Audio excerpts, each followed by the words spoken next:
WhatsApp bro. अभ्यास करतोय. ही कोणाची वही आहे? मित्राची. कॉपी करतोय. करावी लागते. का? शाळेत नव्हतो गेलो काल. का? पाऊस पडत होता. ज्याची वही आहे तो कुठे जातो? 4 घर सोडून. मग तुमच्या 4 घरावर पाऊस पडला काय?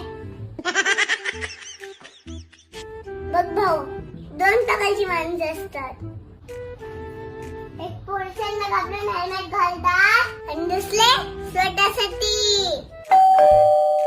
अभ्यास करण्यामध्ये पण 2 प्रकारचे विद्यार्थी असतात. एक टीचरला बघून अभ्यास करतात आणि दुसरे आपल्या स्वतःसाठी. जे लोक स्वतःसाठी अभ्यास